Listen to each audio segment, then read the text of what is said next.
Easy to say but difficult to do, অর্থাৎ বলা সহজ করা কঠিন।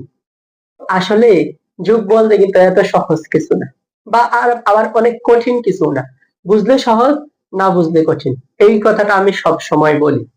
তো সবার প্রথমে বলবো যে এখানে 2 + 3 এটা যোগ করলে 5, তাহলে আমি যদি বলি যে ধরো দুইটা কলম যোগ দুইটা পেন্সিল, এখানে কয়টা জিনিস আছে, তাহলে এটা কি হবে, 4টা জিনিস আছে, কোনো সমস্যা নেই। কিন্তু এখানে দুইটা কলম আর দুইটা পেন্সিলের দাম কত, তখন কিন্তু আমি এখানে 4 টাকা লেখলে কি হবে? কখনোই কিন্তু হবে না। তখন আমার যেহেতু দাম বলছে, আগে এইটাকে টাকায় কনভার্ট করতে হবে। ধরো একটা কলমের দাম 5 টাকা, দুইটা কলমের দাম 10 টাকা, একটা পেন্সিলের দাম ধরো 10 টাকা, দুইটা পেন্সিলের দাম 20 টাকা, তখন এই জায়গায় আসলে 30 টাকা হবে। এইটা রাইট, ঠিক আছে? তো আমরা আসলে যে কোনো কিছুকে ডাইরেক্টলি যোগ করে দিতে পারি না, যোগ করার কিছু নিয়ম আছে।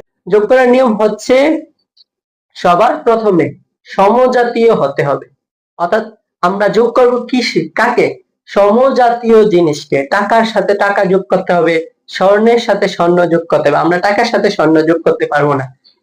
এই যে একটা বেসিক, এই বেসিকটা আমাদের জানা না থাকলে আমরা আসলে বীজগণিত পারি না। যেমন বীজগণিতে যখন দেওয়া থাকে x, আর এইখানে ধরো এখানে 5x আর এখানে 3x আছে, তাহলে কত x হইতাছে 8x, অর্থাৎ এখানে সমজাতীয় জিনিসটা হচ্ছে x, এখানে সমজাতীয় জিনিসটা টাকা, এখানে সমজাতীয় জিনিসটা x। এই যে 5x আর 3x, কত x আছে 8x। আবার আমি যদি এখানে 5x দেই মাইনাসের, এখানে আবার মাইনাসের 3x দেই, এটা কিন্তু মানে এখানে দুইটা মাইনাস দেখে আমি কিন্তু এটা আসলে মাইনাস করবো এমন কিছু না, কারণ দুইটাই সেম সমজাতি, এটাও মাইনাস চিহ্ন এটাও মাইনাস চিহ্ন, তাহলে আমার কি করতে হবে, যোগ করতে হবে।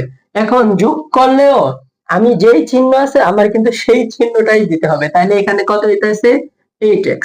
x স্কয়ারের সাথে আমরা কি x যোগ করতে পারবো? অনেকে আছে এরকম করে যে x স্কয়ার প্লাস 2x মানে কত, এইটা হচ্ছে এটার সাথে 1 আছে আর এখানে 2 আছে, তো 1 আর 2 কত 3, তারপরে x আর x, x স্কয়ার আর x, x কিউব, এরকম করে ফেলে মানে গোলায় ফেলে। আসলে কিন্তু এই দুইটার একটার সাথেও কি যোগ করা যাবে না, কারণ এইটার উপরে x স্কয়ার আছে আর এইটার সাথে কত আছে, এটা হচ্ছে শুধু x, এইটা x স্কয়ার আর এটা শুধু x, তাহলে এইটা সমজাতীয় না। শুধুমাত্র কখন আমরা যোগ করতে পারবো, যে ধরো এইখানে দিলাম 3টা মাহফুজ, ধরো আমার নাম মাহফুজ, আমি 3টা মাহফুজ দিলাম, তো নিচে যদি আমি আবার মাহফুজ লিখি, ধরো 4টা মাহফুজ লিখলাম, তখনই শুধু যোগ হবে, হবে কয়টা, 7টা মাহফুজ, ঠিক আছে? কিন্তু আমি যদি এইখানে মাহফুজ দিলাম আর এইখানে দিলাম করিম, তখন কিন্তু আমরা সেটা যোগ করতে পারবো না। কোনো ক্ষুদ্র বস্তুই কি তুচ্ছ না, কারণ কেননা ক্ষুদ্রের সমন্বয়ে বৃহতের সৃষ্টি। তো আমরা প্রথমে ক্ষুদ্র ক্ষুদ্র বেসিক গুলা শিখবো, তারপর সেটা বড় আকারে মানুষের কাছে ছড়িয়ে দেব। আশা করি তোমরা যদি সবাই আমার সাথে থাকো, ইনশাআল্লাহ ক্লাস 6-7 থেকে শুরু করে 9-10 ইন্টারমিডিয়েট, অনার্স, যারা জবের জন্য প্রিপারেশন নিতেছে সবার জন্যই উপকৃত হবে।